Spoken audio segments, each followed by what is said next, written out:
Greta Thunberg সহ আরও ১৭১ জন মানবাধিকার কর্মীকে ফেরত পাঠালো ইসরায়েল। আন্তর্জাতিক পরমাণু শক্তি সংস্থার সঙ্গে কায়রো চুক্তি ভাঙার ঘোষণা ইরানের। মধ্যপ্রাচ্যে সামরিক তৎপরতায় ২ বছরে যুক্তরাষ্ট্রের ব্যয় $৩৪ বিলিয়ন, ইসরায়েলি পেয়েছে ২১ বিলিয়ন। কোয়ান্টাম রহস্য উদ্ঘাটন, পদার্থে নোবেল পেলেন ৩ মার্কিন বিজ্ঞানী। সেনা মোতায়েন নিয়ে ট্রাম্পের বিরুদ্ধে মামলা ইলিনয়েস অঙ্গরাজ্যের। ধর্ম নিয়ে মন্তব্যের জেরে সুপ্রিম কোর্টে ভারতের প্রধান বিচারপতিকে লক্ষ্য করে জুতা নিক্ষেপ। গ্রেটা থুনবার্গকে ঝামেলাবাজ আখ্যা দিয়ে ডাক্তার দেখানোর পরামর্শ ট্রাম্পের, কড়া জবাব থুনবার্গের। ইহুদিদের ক্ষতি করতে চাইলে ব্রিটেন ঐক্যবদ্ধভাবে দাঁড়াবে, হুঁশিয়ারি স্টারমারের। পাকিস্তান থেকে $২০০ মিলিয়ন মাংস ও কৃষি পণ্য আমদানি করবে মালয়েশিয়া।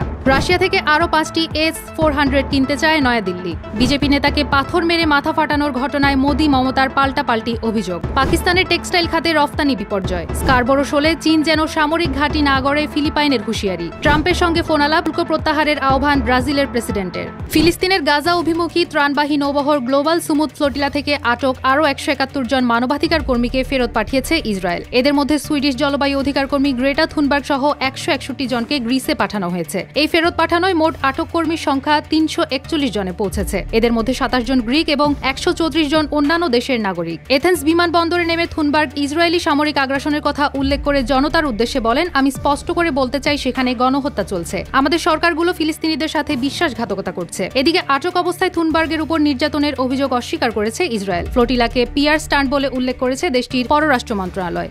আন্তর্জাতিক পরমাণু শক্তি সংস্থার সঙ্গে হওয়া কায়রো চুক্তি ভাঙার ঘোষণা দিলেন ইরানের পররাষ্ট্রমন্ত্রী আব্বাস আরাকচি। তিনি বলেন, স্ন্যাপব্যাক প্রক্রিয়ার কারণে নতুন কূটনৈতিক কাঠামোর প্রয়োজন দেখা দিয়েছে। আরাকচি উল্লেখ করেন, ইরানের পরমাণু কর্মসূচি নিয়ে দ্বন্দ্ব সমাধানের একমাত্র পথ আলোচনা ও ন্যায়সঙ্গত সমঝোতা। জাতিসংঘ অধিবেশনে সংখ্যাগরিষ্ঠের ভোটে ইরানের উপর নতুন করে নিষেধাজ্ঞা কার্যকর হয়েছে। এতে অর্থনৈতিকভাবে পিছিয়ে থাকা দেশটি নতুন করে চ্যালেঞ্জের মুখোমুখি হতে চলেছে। যদিও নিজেদের অবস্থান থেকে সরে দাঁড়ানোর কোনো লক্ষণ দেখাচ্ছে না পেজেশকিয়ান প্রশাসন। উল্টো পরিবর্তিত পরিস্থিতি মোকাবেলায় নতুন করে পরিকল্পনা ও কূটনৈতিক কাঠামো দাঁড় করানোর চেষ্টা চলছে বলে জানান দেশটির পররাষ্ট্রমন্ত্রী আব্বাস আরাকচি।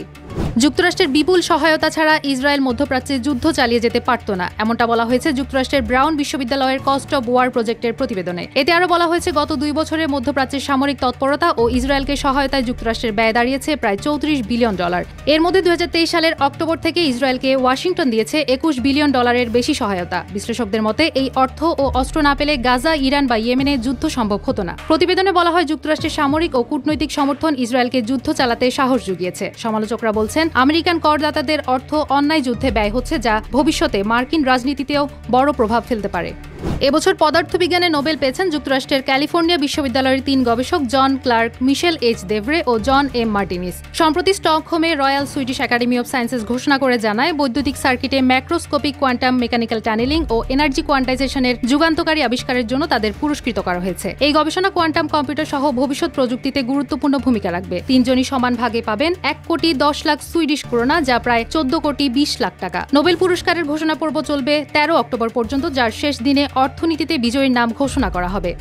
ইলিনয়েস অঙ্গরাজ্য ও শিকাগোতে সেনা মোতায়েনের নির্দেশের বিরুদ্ধে প্রেসিডেন্ট ডোনাল্ড ট্রাম্পের বিরুদ্ধে মামলা করেছে রাজ্য প্রশাসন। উচ্চ আদালতে দায়ের করা এই মামলায় বলা হয়েছে, ট্রাম্পের নির্দেশ অপ্রয়োজনীয় ও সংবিধানের সঙ্গে সামঞ্জস্যহীন। গত সপ্তাহে ন্যাশনাল গার্ডের ৩০০ সদস্য এবং টেক্সাস থেকে আরও ৪০০ সেনাকে মোতায়েনের নির্দেশ দেন ট্রাম্প, যাতে অবৈধ অভিবাসীদের গ্রেফতারে পুলিশ ও কাস্টমসকে সহায়তা করা যায়। এর আগে ট্রাম্প শিকাগোকে যুদ্ধক্ষেত্র ও নরকের গর্ত আখ্যা দিয়েছিলেন। ইলিনয়েসের গভর্নর জে.বি. প্রিৎজগার মন্তব্য করেন, তিনি আমাদের সামরিক বাহিনীকে তার রাজনৈতিক স্বার্থ চরিতার্থের জন্য দাবার গুটির মতো ব্যবহার করছেন। এদিকে ট্রাম্প বলেন, ইলিনয়েস অঙ্গরাজ্যে অপরাধের হার অত্যন্ত বেশি এবং শিকাগো সম্ভবত বিশ্বের সবচেয়ে অপরাধপ্রবণ শহরগুলোর মধ্যে একটি। তার মতে, আফগানিস্তান বা বিশ্বের অন্যান্য অপরাধপ্রবণ দেশের মানুষও ইলিনয়েসের অপরাধের পরিমাণ দেখলে অবাক হবে।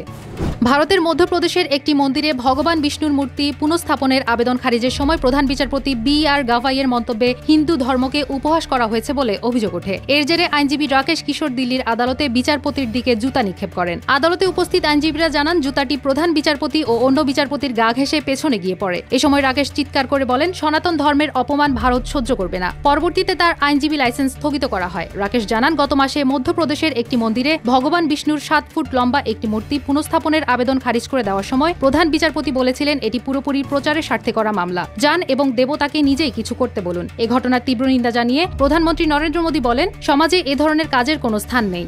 গাজামুখী ত্রাণবহরের সঙ্গে যাত্রা, ইসরায়েলি বাহিনীর হাতে গ্রেফতার এবং পরবর্তীকালে বিতাড়িত হওয়ার ঘটনায় গ্রেটা থুনবার্গকে ঝামেলাবাজ বলে অভিহিত করেছেন মার্কিন প্রেসিডেন্ট ডোনাল্ড ট্রাম্প। থুনবার্গের রাগ নিয়ন্ত্রণের সমস্যা আছে উল্লেখ করে ট্রাম্প বলেন, সে এখন আর পরিবেশ নিয়ে নেই, এখন অন্য কিছুর মধ্যে ঢুকে পড়েছে, ওর ডাক্তার দেখানো দরকার। এদিকে ট্রাম্পের এমন বক্তব্যে উল্টো তাকেই খোঁচা দিয়ে বসলেন গ্রেটা। তিনি বলেন, তথাকথিত এই অ্যাঙ্গার ম্যানেজমেন্ট সমস্যা মোকাবিলার জন্য আপনার কাছে যদি কোনো সুপারিশ থাকে তবে আমি তা বিনয়ের সঙ্গে গ্রহণ করব, কারণ এ ব্যাপারে আপনার দুর্দান্ত ট্র্যাক রেকর্ড দেখেই বোঝা যায় আপনি নিজেও সম্ভবত একই সমস্যায় ভুগছেন। ট্রাম্প ও থুনবার্গের মধ্যে এই দ্বন্দ্ব নতুন নয়। 2019 সালে টাইমস ম্যাগাজিনের বর্ষসেরা ব্যক্তিত্ব হওয়ার পরেও ট্রাম্প থুনবার্গের রাগ নিয়ন্ত্রণের সমস্যার কথা তুলেছিলেন। জবাবে থুনবার্গ একসময় নিজের এক্স অ্যাকাউন্টের বায়োতে লিখেছিলেন, এক কিশোরী রাগ নিয়ন্ত্রণের সমস্যার সমাধান নিয়ে কাজ করছি। ইহুদিদের ক্ষতি করতে চাইলে ব্রিটেন তাদের বিরুদ্ধে ঐক্যবদ্ধভাবে দাঁড়াবে, এমনটা জানালেন ব্রিটিশ প্রধানমন্ত্রী কিয়ার স্টারমার। এ কারণে তিনি তার দেশের ছাত্রদের 7 অক্টোবর ইসরায়েলে হামলার দ্বিতীয় বার্ষিকীতে ফিলিস্তিনপন্থী প্রতিবাদে অংশ না নেওয়ার আহ্বান জানিয়েছেন। তিনি বলেন, অন্যদের প্রতি এতটা অসম্মান দেখানো ব্রিটিশদের জন্য শোভা পায় না, আর সেটি যদি হয় আবার ইহুদিদের বিরুদ্ধে। এদিকে 7 অক্টোবর 2023 তারিখে ইসরায়েলে হামাসের হামলার 2 বছর পূর্ণ হলো। সেই হামলায় প্রায় 1200 ইসরায়েলি নিহত হয় এবং 251 জনকে বন্দী করা হয়।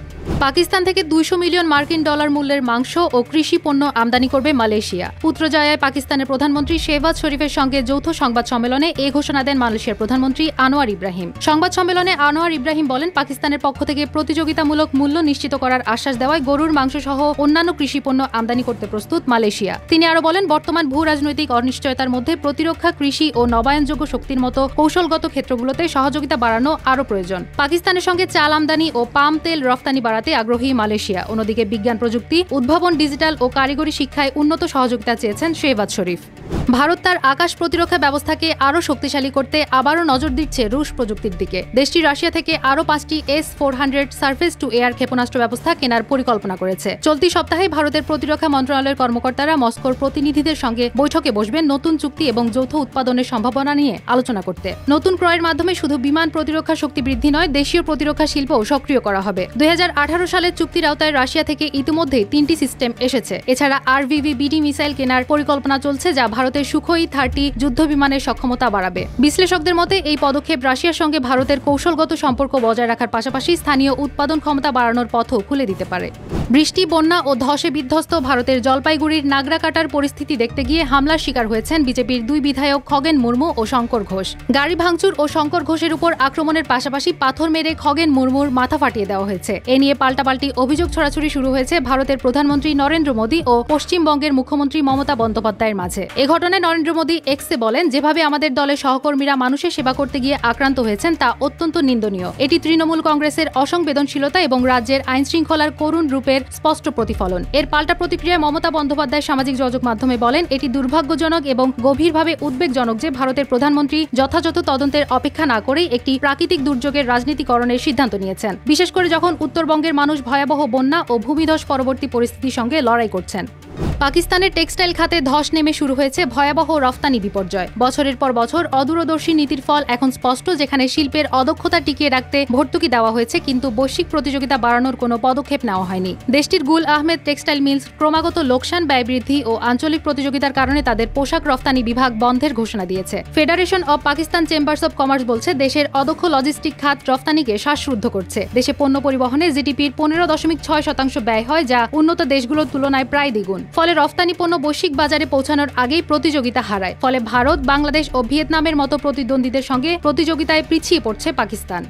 দক্ষিণ চীন সাগরের স্কারবোরো শোলে চীনের প্রাকৃতিক সংরক্ষণ এলাকা গঠনের পরিকল্পনায় গভীর উদ্বেগ জানিয়েছে ফিলিপাইন। দেশটির সেনাপ্রধান রোমিও ব্রাউনার বলেন, শোলটি যেন কোনোভাবেই সামরিকীকরণ না হয় সেটি গুরুত্বপূর্ণ। ফিলিপাইনের আশঙ্কা, চীন এখানে স্থাপনা গড়ে তুললে সেটি মিসচিফ রিফের মতো সামরিক ঘাঁটিতে পরিণত হতে পারে। 2012 সালে চীন স্কারবোরো শোলের নিয়ন্ত্রণ নেয় এবং তখন থেকেই কোস্ট গার্ড ও জাহাজ মোতায়েন রেখেছে। 2016 সালে হেগ আদালত চীনের এ দাবি অবৈধ ঘোষণা করলেও বেজিং রায় মানেনি। ফিলিপাইন সতর্ক করছে, চীনের এই পরিকল্পনা ফিলিপাইনের রাজধানী ম্যানিলা দখলের অজুহাত হতে পারে।